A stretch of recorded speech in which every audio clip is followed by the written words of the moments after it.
Holy shit, man. What a embarrassment that was. Good God. I mean, you go out here and you follow the best win of the season, all the feel good, all the momentum, things starting to turn around. You're a win away from getting a 500, that elusive 500, getting back to it. Feels like 7-7 was ages ago. And you are given a gift from the Memphis Grizzlies. They have 4 of their starters out. Desmond Bane, Jaren Jackson Jr. still working back from injury. John Morant, sore ankle. So you basically get to take on, Steven Adams, Dylan Brooks, who, is a hit or miss heat killer. And a bunch of the good role players that Memphis has. And look, Memphis is a great organization. They have, top to bottom, they seem to find, just a really quality roster all over the place.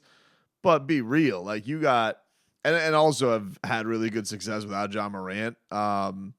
But 2 of their top dogs out, and the 3 top dogs out tonight, and you got everybody, and you might as well have showed up to the court with your carry-on luggage. Like, that is the lack of energy Miami showed up to this game with from the get-go, because they come out, Caleb Martin, bang, bang, bang, bang, bang, hits 4 3-pointers, and you're like, oh, this is going to be an easy night. Look at us, willy-nilly hitting our threes.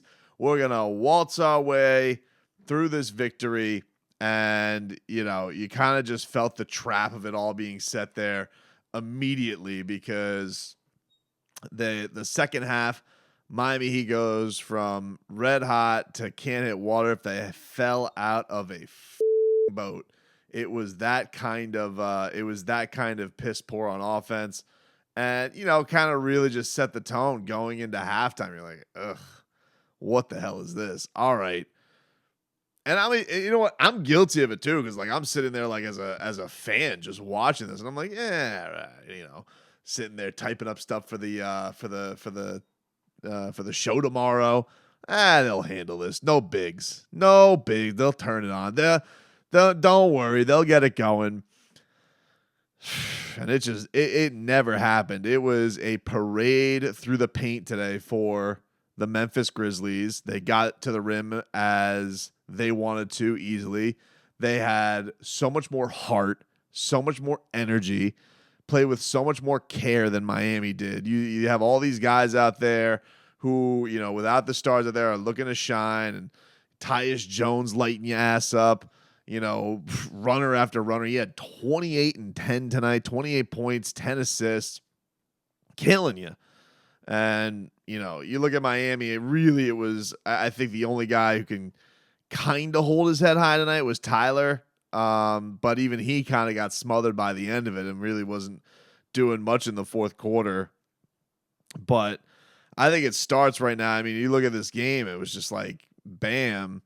Not that this was the opposite of everything we've seen over, basically since he's come back from his little injury. This was indecisive, getting bothered in the paint. Steven Adams has always kind of given him trouble in his career. He's a moose, and is always, I remember games back in like OKC where Bam was getting swallowed up by Steven Adams. Like, it's always been one that's been a little bit rough on him. But, even Tillman was like flustering him. It was just not the guy at all that we have seen early on this year, that we have seen over the last few days. And then Jimmy Butler, classic, like, Jimmy is one of these guys sometimes where it's like he has the Jim VP star of star games, and then today kind of just felt like he was sleepwalking through this game, whatever, just going through the motions. Caleb Martin, after getting off to that incredible start from 3, didn't hit another shot, basically. And, Kyle was okay. Kyle kind of did a little bit of everything, but even he couldn't really provide the punch. He didn't go into the paint all night. All of his shots were from downtown. Miami, half of their shots came from downtown. They were trying to really just chuck and win, and the shots weren't falling today, and they fell right into that trap. And, Memphis beat them. You follow up the best win of the season with the worst loss of the season. Just an absolute embarrassment. And it's like, I've been very, very patient with this team. I've been very, very level-headed as far as knowing the adversity that they've dealt with. Tonight, they had no adversity to deal with. They had no adversity to deal with. They are basically as whole as they're going to get. Maybe Victor Oladipo is going to come back soon because they really got zero and zilch from their, they didn't really get much from their bench tonight.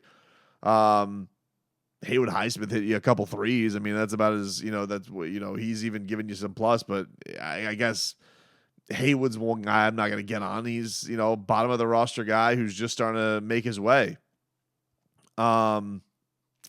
Just sorely disappointing, man. Really, really, really, really pissed off by this one because just felt like they just, you have these games in the NBA regular season, and I get it. It's a long stretch. It's 82 games. But on the flip side of that, you've kind of had your lull already all season. These are the types of, this is the type of game when you have a win like you've had against Boston. You had a good performance against them on Wednesday. You held tough without Jimmy Butler. You come out, you have this emotional win. Jimmy Butler declares, what's going to happen, what's next for Miami. He says a championship. Well, not playing like this, dude. Like not thinking you can just yo-yo up and down energy, because I was looking at this and I was like, man, Miami's got a chance to beat Memphis. Even if they had their full, in hindsight, maybe you would have liked the idea of them playing their guys, and you would have given a hot damn about this game. But you think about this, Detroit coming up, Clippers. I mean, who knows who's going to play, but San Antonio, you got a chance to really rack up some wins. You got a road trip that's starting up, coming up, and it's like, you just never know with this team. I really wish I could look at the Heat schedule and be like, oh man, there's a real chance. If this was a normal Heat team and you said their next games, if I just said starting tonight, Tobin, you could look at Memphis isn't playing anybody voluntarily, Detroit, LA Clippers, San Antonio, Indiana, Oklahoma City, Houston, San Antonio again, coming back for Chicago. 1, 2, 3, 4, 5, 6, 7, 8. There's you could legitimately say, oh man, he could get themselves on an 8 out of 9 or a 9-game win streak. They should beat all of those teams. They should.